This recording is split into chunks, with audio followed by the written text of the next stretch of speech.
कैसे हो? उम्मीद करता हूँ अच्छे ही होंगे। जैसा कि आपको पता है, हम एलिमेंट्स ऑफ मैथमेटिक्स की बुक के हर एक एक्सरसाइज के हर एक क्वेश्चन को हम सोल्व करवा रहे थे। इस सीरीज़ को हमने शुरू किया था, A to Z सीरीज़ थी हमारी। इस सीरीज़ के चलते हम एक्सरसाइज 15.6 के 1 to 6 क्वेश्चन पिछली वीडियो में कवर कर चुके हैं। अगर इससे पहले की वीडियो आपने नहीं देखी है तो आप चैनल की प्लेलिस्ट में जा कर के देख सकते हैं। सीरियल वाइज वीडियो को देखेंगे तभी आपको अच्छे से समझ में आएगा। साथ ही आप जब भी वीडियो देखें, एलिमेंट्स ऑफ मैथमेटिक्स की बुक को साथ में लेके बैठें, ताकि क्वेश्चन सामने होगा तभी आपको सॉल्यूशन अच्छे से समझ में आएगा। ठीक है, वीडियो को पॉज करके पहले क्वेश्चन को अच्छे से रीड किया करो, फिर वीडियो को देखा करो। तो चलिए शुरू करते हैं सॉल्यूशन। क्वेश्चन नंबर 7 है हमारा। इसमें बोला गया है कि प्लांट ए है और प्लांट ए के अंदर जो मैन्युफैक्चर होता है वो 70% होता है, कोई भी प्रोडक्ट। ठीक है, प्लांट बी के अंदर, प्लांट सेकंड के अंदर मैन्युफैक्चर होती है 30%, मतलब टोटल जो प्रोडक्शन है उसका 70% प्लांट ए में, प्लांट फर्स्ट में, और 30% प्लांट सेकंड में प्रोडक्शन होता है। अब यहाँ पर है स्टैंडर्ड क्वालिटी के बारे में कि स्टैंडर्ड जो अच्छी क्वालिटी मिलती है वो 80% मिलती है यहाँ की, टोटल प्रोडक्शन की 80%, और यहाँ पर होती है 90%। देखिए इस टाइप के क्वेश्चन होते हैं जो बहुत ही ईजी होते हैं, क्योंकि हमें केवल परसेंट हटा करके अपॉन में 100 लिखना है और प्रोबेबिलिटी तैयार हो जाती है। तो देखिए फर्स्ट प्लांट की प्रोबेबिलिटी 70%, यानी कि 70 अपॉन में 100 हो जाएगा E1, और E2 क्या हो जाएगा हमारा 30 अपॉन में 100। आगे बढ़ते हैं हम। आगे हमारे पास ए के लिए हम यहाँ पर ए इवेंट को किस लिए यूज कर रहे हैं? स्टैंडर्ड क्वालिटी के लिए यूज कर रहे हैं कि अच्छी क्वालिटी का जो है ना, वो कोई भी प्रोडक्शन कार के लिए बोल रहे हैं कि अच्छी क्वालिटी की जो कार होगी, ठीक है, कार के लिए बातें हो रही है यहाँ पर। तो ए अपॉन E1 क्या हो जाएगा हमारा? बोला गया था 80%, तो 80 अपॉन में 100 हो जाएगा भाई, और ए बाई E2 क्या हो जाएगा? 90% था, तो 90 अपॉन में 100। ठीक है, अब यहाँ पर जो पूछा गया है वो प्लांट फर्स्ट के लिए पूछा गया है, तो प्लांट फर्स्ट के सिलेक्शन की प्रोबेबिलिटी, और उसमें जो कार है वो अच्छी क्वालिटी की हो, स्टैंडर्ड क्वालिटी की हो, तो उसके सिलेक्शन की प्रोबेबिलिटी लिखी जाएगी। अगर आपने पिछली वीडियो देखी है तो आप समझ गए होंगे, यहाँ पर बेस थ्योरम अप्लाई हो रही है। जिस चीज़ के लिए बोला जाता है उसको न्यूमिनेटर में रखा जाता है और नीचे क्या लगाया जाता है? Total law of probability. तो ये टोटल लॉ ऑफ प्रोबेबिलिटी लगाए। अब इसको एलसीएम लेकर के थोड़ा हम सिंप्लीफाई करेंगे तो आपके पास ये रिजल्ट आ जाएगा। ठीक है, ऐड करेंगे, कैंसिल वैंसिल करेंगे तो फाइनल ये आ जाएगा। इतना तो आप कर सकते हो, कोई बड़ी बात नहीं है। चलिए बढ़ते हैं आगे। क्वेश्चन नंबर 8 है हमारा। क्वेश्चन नंबर 8 में अर्न ए के अंदर रेड बॉल 6 है, ब्लैक बॉल 4 है, टोटल 10 हो गई। ऐसे ही रेड 2 6 और टोटल 8, रेड 1 ब्लैक 8 और टोटल 9। अब यहाँ पर पहले तो इन अर्न के सिलेक्शन की बात होगी कि बस तीनों में से एक अर्न सेलेक्ट होनी है, तो कौन सी सेलेक्ट होगी? तो फर्स्ट अर्न के सिलेक्शन की प्रोबेबिलिटी 1/3, ऐसे सेकंड की भी 1/3 और थर्ड की भी 1/3 हो जाएगी। तो ये तो होगा इनके सिलेक्शन की प्रोबेबिलिटी। अब इनमें से बॉल ड्रा होने की प्रोबेबिलिटी को डिस्कस करेंगे।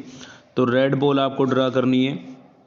तो अगर फर्स्ट बैग में से रेड बॉल मिलती है, मतलब A अपॉन E1, तो फर्स्ट बैग में जो रेड बॉल थी फर्स्ट अर्न के अंदर वो 6 थी, टोटल कितनी थी? 10।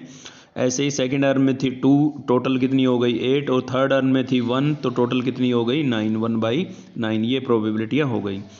अब इसने फर्स्ट अर्न के लिए पूछा है, तो फर्स्ट अर्न के सिलेक्शन की और उसमें से बॉल ड्रा होने की प्रोबेबिलिटी न्यूमिनेटर में लिखी जाएगी, और नीचे क्या लगेगा? Total law of probability. Total law of probability का मतलब है यहाँ पर कि E1 की प्रोबेबिलिटी और A अपॉन E1। तो यहाँ पर ऐसे ही हमारा होगा भाई, probability of E2 A upon E2 और probability of E3 A upon E3, यानी कि सभी जो हमने ऊपर कैलकुलेट की थी सभी को रिप्लेस कर दिया गया है। अभी हम इसको एलसीएम लेकर के सिंप्लीफाई करेंगे। तो इतना तो आप कर सकते हैं, एलसीएम लेके सोल्व कर सकते हैं, कोई बड़ी बात नहीं है। एलसीएम लेकर के सोल्व करेंगे, यहाँ पर फाइनल ये इसका रेसिप्रोकल वगैरह हो जाएगा और कैंसिल वैंसिल होकर के फाइनल रिजल्ट आपके पास आ जाएगा। ठीक है, तो मेन समझने की जो चीज़ें होती हैं वो तो आपको मैं बता ही चुका हूँ कि प्रोबेबिलिटी वगैरह कैसे लिखनी है। अब जैसे इसने पूछ लिया है भाई हमसे कि सेकेंड अर्न और थर्ड अर्न के बारे में। अब सेकंड और थर्ड का पूछा है, इसका मतलब ये हुआ कि अगर 1 में से हम फर्स्ट का सब्ट्रैक्ट कर दें तो हमारे पास फाइनल रिजल्ट आ जाएगा। एक्चुअली इस क्वेश्चन के अंदर पूछा सेकंड और थर्ड के लिए गया था, हमने फर्स्ट का क्यों कैलकुलेट किया? ताकि 1 में से हम फर्स्ट का माइनस कर देंगे तो सेकंड और थर्ड दोनों का कॉमन बच जाएगा, इसलिए हमने फर्स्ट का कैलकुलेट किया। ठीक है, तो फर्स्ट का जो रिजल्ट आया था वो क्या किया हमने? 1 में से उसको माइनस कर दिया, एलसीएम लिया, थोड़ा सिंप्लीफाई किया, 65 अपॉन 173 आ जाएगा रिजल्ट। आगे बढ़ रहे हैं हम। क्वेश्चन नंबर 10 है हमारा। क्वेश्चन नंबर 10 में क्या है भाई, वाइट बॉल 4 है, ब्लैक बॉल 3 है, टोटल 7 हो जाएगी। वाइट बॉल 2 है, ब्लैक बॉल 2 है, टोटल क्या हो जाएगी 4। अब इसके अंदर वाइट बॉल जो ड्रा होगी, अब देखिए क्या बोला गया है कि बोथ बॉल्स आर वाइट, मतलब दो बॉल निकाली गई है और दोनों की दोनों वाइट हो, उसकी प्रोबेबिलिटी क्या होगी। देखिए वाइट बॉल यहाँ पर कितनी है 4, ड्रॉ कितनी करनी है 2, तो यहाँ पर कम्बिनेशन लगेगा। मोर देन 1 कभी भी ड्रा होता है, मैंने आपको बताया था कि भाई एक से ज़्यादा कभी भी ड्रा होता है तो क्या लगेगा, कम्बिनेशन लगेगा। तो वाइट बॉल 4 है, 2 ड्रा होनी है, तो क्या हो जाएगा 4C2। और टोटल थी 7, 7 में से भी कितनी ड्रा हो रही है 2, तो अपॉन में क्या लिखा जाएगा 7C2। क्लियर। इसको जब हम सोल्व करेंगे तो यहाँ पर होगा 4 × 3 अपॉन 2 × 1, क्योंकि यहाँ पर देखिए ये था 4C2, तो ये 2 लिखा है तो इसके भी 2 स्टेप ओपन होंगे, ठीक है। ऐसे ही नीचे है 7C2, तो उसको हम लिखेंगे 7 × 6 अपॉन 2 × 1। तो जब इसको कैंसिल करेंगे तो 2 × 1 से तो 2 × 1 सीधा ही कैंसिल हो जाएगा, तो यहाँ पर बचेगा 4 × 3 और 7 × 6, तो 3 1 जा 3, 3 2 जा 6, 2 1 जा 2, 2 2 जा 4, तो यहाँ पर आ जाएगा 2/7 हमारे पास फाइनल रिजल्ट आ जाएगा, ठीक है। ये देखिए 7/2 आ गया आपके पास रिजल्ट। अभी यहाँ पर ये तो केवल हमने किसको डिस्कस किया था, वाइट बॉल को। अभी हम डिस्कस कर रहे हैं, ये बोला है कि बोथ आर ब्लैक बॉल, दोनों की दोनों बॉल कैसी हो, ब्लैक बॉल हो, ठीक है। तो उस केस को हम डिस्कस करेंगे यहाँ पर। अब ब्लैक बॉल देखिए कितनी थी, 3 थी। कम्बिनेशन को मैं सोल्व करना मैं आपको बता चुका हूँ। 3 बॉल थी, सिलेक्ट होनी है 2, टोटल 7 थी, 7 में से भी 2 सिलेक्ट होनी है। तो जो रिजल्ट होगा हमारे पास, इसको हम कम्बिनेशन को सिंप्लीफाई करेंगे, अभी जो मैंने जैसे बताया था वैसे आप कर सकते हैं। तो रिजल्ट क्या आएगा, 1/7 आएगा। अब थर्ड केस भी बोला है कि 1 वाइट 1 ब्लैक, मतलब एक वाइट हो और एक क्या हो, ब्लैक हो। तो वाइट कितनी थी 4, सेलेक्ट कितनी होनी है एक, रेड सॉरी ये ब्लैक कितनी थी 3 और सेलेक्ट कितनी होनी है एक, और टोटल थी 7, 7 में से तो 2 ही सिलेक्ट होगी। तो इसको जब हम सोल्व करेंगे तो ये हो जाएगा 4/1 × 3/1, क्योंकि 1 था इसलिए एक एक स्टेप ओपन होगा, लेकिन ये है 7C2 तो इसके 2 स्टेप ओपन होंगे, 7 × 6 और 2 × 1। तो 2 3 जा 6 पर ये कैंसिल हो जाएगा, ये 3 इस 3 से कैंसिल हो जाएगा, यहाँ बचा है 4, यहाँ बचा है 7, तो रिजल्ट क्या हो जाएगा 4/7 हो जाएगा। चलिए ये ट्री के माध्यम से वही चीज़ बताई गई है। देखिए अब यहाँ पर थोड़ा सा हम इसको डिस्कस और कर लेते हैं। अब देखिए हुआ क्या था इसमें कि 2 बैग थे हमारे पास, एक बैग 1 था और एक बैग 2 था। बैग 1 से बैग 2 के अंदर 2 बॉल ट्रांसफ़र हुई थी। अब देखिए ये 2 बॉल ट्रांसफ़र हुई है, इस पर 3 केस बनेंगे हमारे। ये हो सकता है कि ये दोनों की दोनों कैसी वाइट बॉल गई हो, ठीक है, कैसी बॉल गई हो, वाइट बॉल गई हो दोनों की दोनों, या फिर ये हो सकता है कि दोनों की दोनों ब्लैक बॉल गई हो, या फिर हो सकता है कि इनमें से 1 वाइट हो और 1 क्या हो, ब्लैक। इसलिए 3 ब्रांच हमने बनाई और तीनों की प्रोबेबिलिटी मैं आपको पहले ही बता चुका हूँ। यहाँ W1 लिखा है मतलब दोनों वाइट गई है, यहाँ B1 लिखा है मतलब दोनों ब्लैक गई है, और यहाँ WB लिखा है मतलब 1 वाइट और 1 ब्लैक गई है, ठीक है। अब ट्रांसफ़र होने के बाद आपको क्या करना है, सेकंड बैग में से एक बॉल निकालनी है। ट्रांसफ़र के बाद, आफ्टर ट्रांसफ़र सेकंड बैग में से एक बॉल निकालनी है, और सेकंड बैग में से जो बॉल निकाली जाएगी वो कैसे कलर की होगी, ब्लैक कलर की होगी। ये यहाँ पर इसने क्लियर कर दिया है। तो उस ब्लैक कलर की बॉल के लिए आपको प्रोबेबिलिटी बतानी है, ठीक है। तो चलिए जिस ब्रांच पर आप काम करेंगे ध्यान रखेंगे कि वहाँ पर उसी केस को डिस्कस करके चलेंगे। तो देखिए इस ब्रांच पे जब हम काम कर रहे हैं तो हम ये मान के चलेंगे कि बैग 1 से बैग 2 में 2 जो बॉल गई थी वो किस कलर की गई थी, वाइट कलर की गई थी। भाई कैसे कलर की गई थी, वाइट कलर की। लेकिन निकालनी तो हमें ब्लैक ही है, तो ब्लैक की संख्या तो बढ़ी नहीं, ठीक है। तो सेकंड बैग में ब्लैक जो थी वो कितनी थी देख लेते हैं एक बार हम। ब्लैक कितनी थी, 2 थी, और वाइट भी 2 ही थी, दोनों 2 2 थी। तो हमें तो ब्लैक निकालनी है, तो ब्लैक तो हमारी क्या रही, 2 ही रही, लेकिन टोटल पहले थी 4।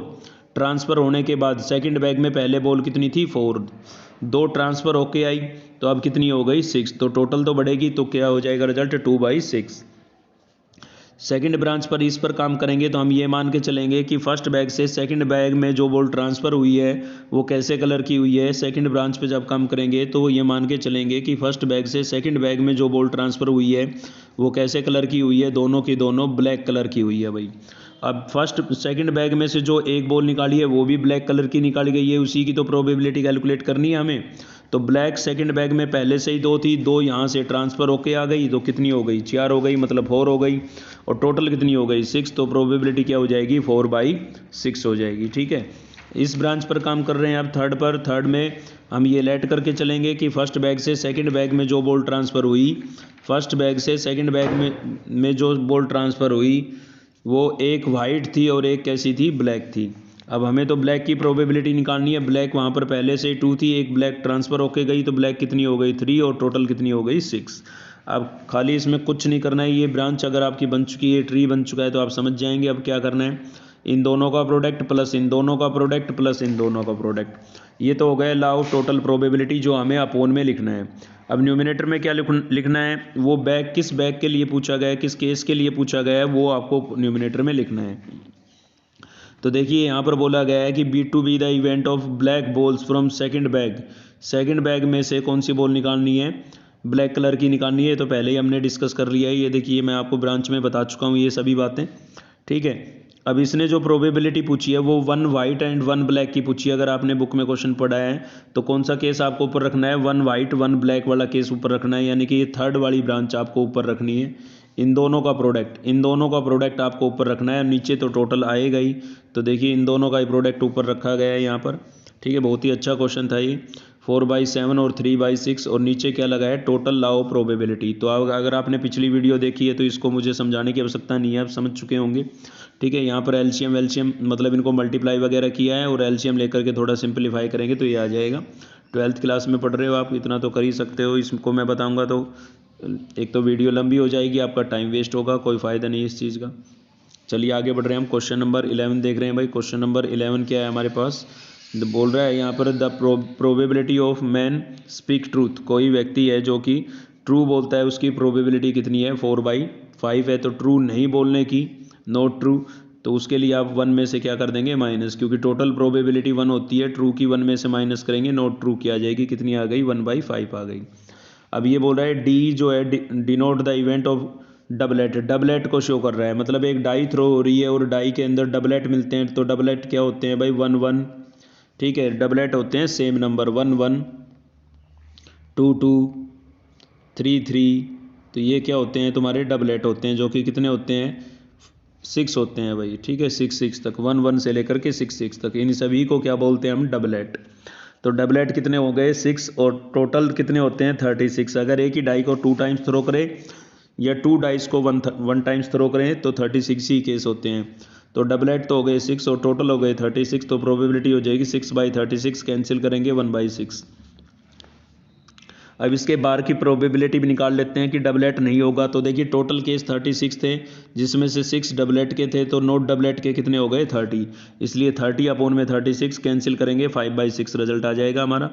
अब इसने बोला है कि जो अगर वो बंदा ट्रू बोल रहा है तो उसकी प्रोबेबिलिटी बताओ। तो ट्रू की, और ट्रू बोल रहा है तो इसका मतलब डबलेट ही होंगे। तो डबलेट की प्रोबेबिलिटी कितनी है, 1/6, और नीचे क्या लग गया है, टोटल लॉ ऑफ प्रोबेबिलिटी, ठीक है। इसको एलसीएम लेकर के सिंप्लीफाई करेंगे, थोड़ा कैंसिल वैंसिल करेंगे तो रिजल्ट हमारे पास आ जाएगा। कर सकते हो आप, कोई बड़ी बात नहीं इतना, ठीक है। इसी चीज़ को ट्री के माध्यम से भी समझा रखा है। तो पिछले क्वेश्चन में मैंने आपको ट्री को समझाया था, आप ट्री के माध्यम से करना चाहें तो ऐसे भी कर सकते हैं।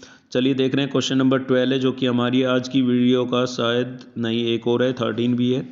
चलिए 12 देखते हैं पहले। तो 12 में बोल रहा है टोटल पीपल है 400, जो नॉन वेजिटेबल है वो कितने हैं, 160 हैं। तो प्रोबेबिलिटी क्या हो जाएगी, 160/400। और स्मोकर्स एंड वेजिटेरियंस जो है, नॉन वेजिटेरियन तो 160 थे, और वेजिटेरियन कितने हैं भाई, ये मतलब स्मोकर्स और वेजिटेरियंस कितने हैं, 100 है। तो 100/400 हो जाएगा रिजल्ट, ठीक है। नो स्मोकर्स और वेजिटेरियन जो है वो कितने हैं, 140 है।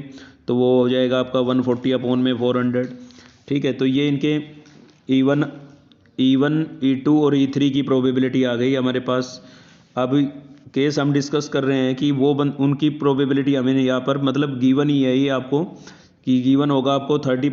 ये क्या है, वो बंदे हैं जिनको चेस्ट से रिलेटेड डिसीज़ है, मतलब समस्या है, प्रॉब्लम है, बीमारी है।